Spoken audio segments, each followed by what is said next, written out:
tentang strategi persiapan sumber daya insani pada mahasiswa untuk berwirausaha dan bisnis syariah, yang akan dimulai oleh Nadia.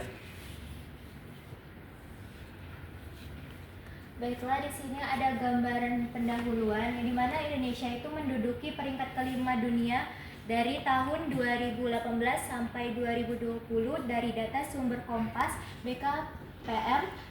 Dalam jumlah perusahaan rintisan mengidentifikasikan momentum besar bagi mahasiswa untuk memanfaatkan peluang wirausahaan terutama pada sektor kuliner, e-commerce, gadget, dan teknologi. Diagram ilustratif yang ditunjukkan itu Amerika Serikat 47.971, India menduduki 7.395, Inggris 5.167, Kanada 2.637,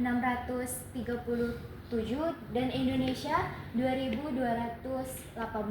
Yang dimana penjelasan singkat pendanaan rintisan itu terdapat pada satu, pinjaman kemitraan atau angel investor, dan yang kedua, kredit usaha rakyat atau KUR atau modal ventura. Yang ketiga itu penyertaan modal dan opsi yang relevan untuk mahasiswa yang mulai dari skala kecil lalu berkembang.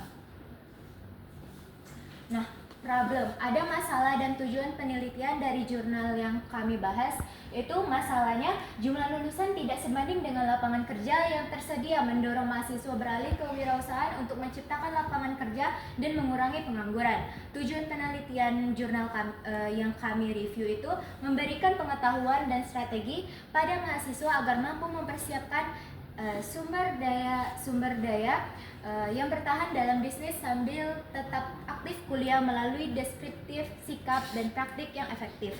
Selanjutnya akan dijelaskan oleh Yusuf. Baik, kita masuk ke landasan teori kewirausahaan. Ke sebelah sini.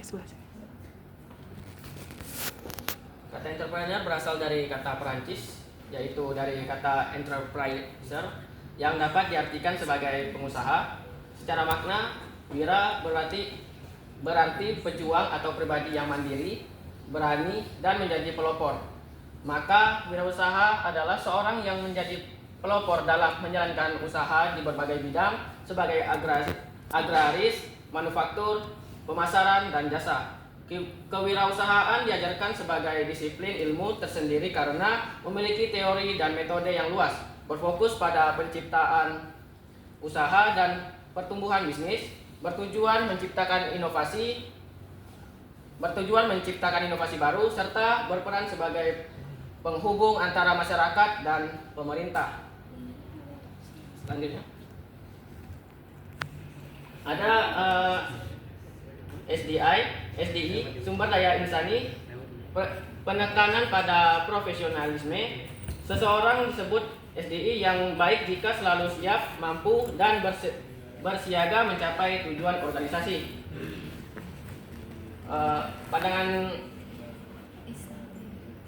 Pandangan Islam pada SDI, seluruh manusia kepada jalan Tuhanmu dengan hikmah dan pengajaran yang baik, dan berdebatlah dengan mereka dengan cara yang baik. Sesungguhnya Tuhanmu dialah yang lebih mengetahui siapa yang sesat dari jalannya, dan dialah yang lebih mengetahui siapa yang mendapatkan petunjuk. Quran Surah An-Nahl ayat 16. Tadi akan dilanjutkan. Dari jurnal yang kami bahas itu, profil responden yang diterima oleh mereka yaitu 5 informan, yang dimana ada 3, usia, jenis usaha, dan pendapatan bulanan. Yang dimana usia itu terdapat 19 sampai 21 tahun. Ini juga yang ada 3 responden, dan 22 sampai 24 tahun itu ada 2 respondennya. Sebagaimana besar perempuan itu 3 dari 5. Nah, jenis usaha yang didapat oleh responden itu adalah kuliner 4 dan jasa itu 1. Pendapatan bulanan mereka kurang dari 500.000 itu ada 1, yang 500.000 ke atas sampai 1 juta itu ada 3 responden, dan lebih dari 1 juta itu ada 1. Yang dimana itu akurasinya adalah 60% per 40%.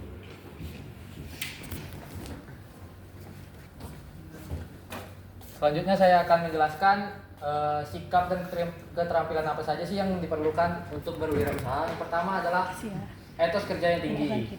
Kita harus bisa produktif, lalu tekun dan juga fokus. Yang kedua adalah manajemen waktu yang cermat. Kita harus bisa mengelola waktu dengan efisien dan juga efektif. Yang ketiga ada introspeksi diri. Kita harus selalu mengevaluasi kesalahan kita ataupun kekurangan kita dalam berwirausaha. Yang ketiga, yang keempat adalah membangun jaringan agar kita lebih mudah memasarkan produk kita dan juga dapat mendapatkan peluang berkolaborasi. Lalu juga kita harus bersyukur, berdoa dan istiqomah. Lanjut. Lalu hambatan apa saja sih yang akan kita hadapi saat menjalankan usaha sewaktu aktif kuliah? Yang pertama adalah waktu yang terbatas. Kita harus bisa mengelola waktu antara tugas kuliah, lalu kuliah dan juga usaha. Yang kedua adalah energi kita yang terbatas juga. Kita harus bisa mengelola energi kita juga agar energi kita tidak terlalu berkurang di satu tempat seperti kuliah saja gitu.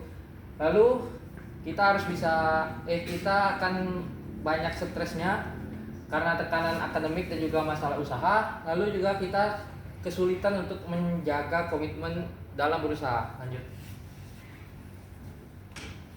Lalu apa saja sih faktor keberhasilan dan praktik terbaik sebagai mahasiswa untuk berwirausaha? Yang pertama adalah manajemen waktu yang cermat. Kita harus disiplin mengatur jadwal, mulai dari jadwal kuliah, jadwal tugas, jadwal usaha dan segala macam harus kita bagi waktunya dan membuat prioritas yang mana dahulu. Lalu kita juga harus membangun jaringan untuk mempermudah usaha kita. Lalu kita juga harus introspeksi dan evaluasi agar usaha kita terus berkembang, dan juga jangan lupa berdoa dan bersyukur serta istiqomah.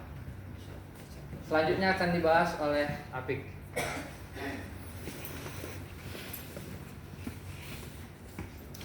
Baiklah, selanjutnya ada persepsi dari informan atau seorang pengamat terhadap etos kerja. Seorang pengamat menyatakan bahwa etos kerja yang tinggi ini berdampak positif pada perkuliahan dan kewirausahaan. Dampak utama yang ditemukan itu seperti produktivitas yang lebih tinggi. Kita bisa menjadi fokus, tekun, dan terorganisir dalam mengalokasikan waktu dan upaya dalam berwirausaha dan perkuliahan. Lalu ada ketahanan dalam menghadapi tantangan, kemampuan dari bangkit dari kegagalan dan belajar dari pengalaman. Jadi kegagalan ini bukan merupakan sebuah penghambat, tetapi merupakan pengalaman agar kita bisa maju lebih ke depannya. Lalu ada kemampuan manajemen waktu yang baik.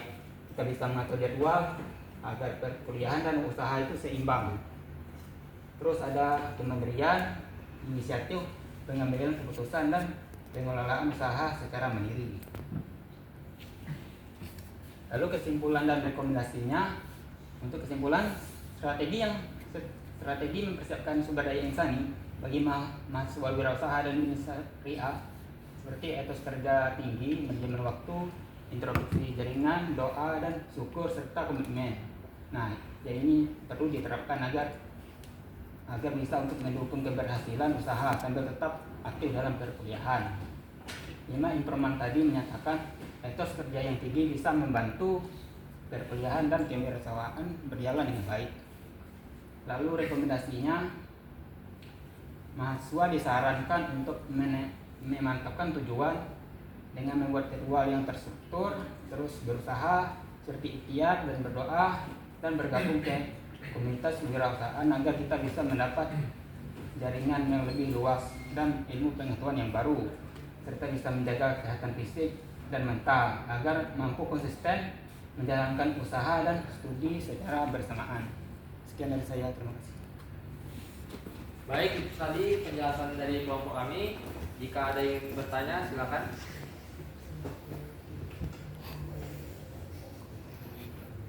Kelompok 5 tadi ya, Ibu tunjuk buat nanya.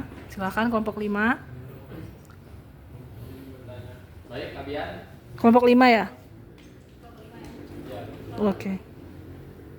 Tadi apa saja peluang yang bisa dimanfaatkan dalam startup? Coba lebih jelas.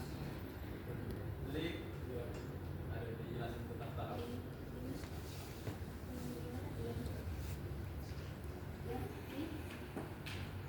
Abian? Hah? Yang mana? Yang ada tuh dia Startup. apa saja peluang yang bisa dimanfaatkan dalam startup?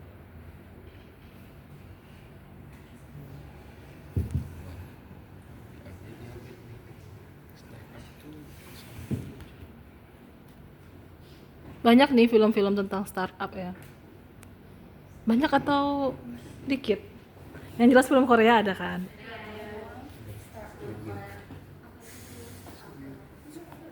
Kayaknya ada tapi mungkin film Filipin gitu ya. Spanyol.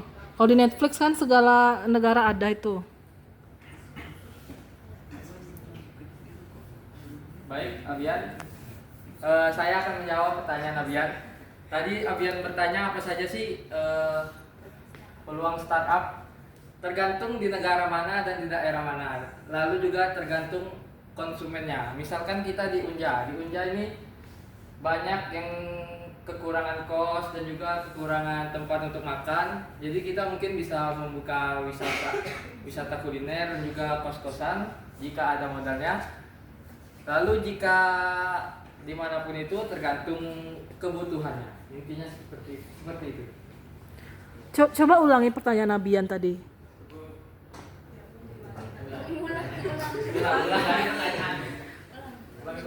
Iya.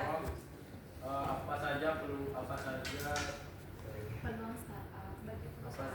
peluang startup dalam perusahaan? Peluang untuk startup atau peluang usaha untuk startup?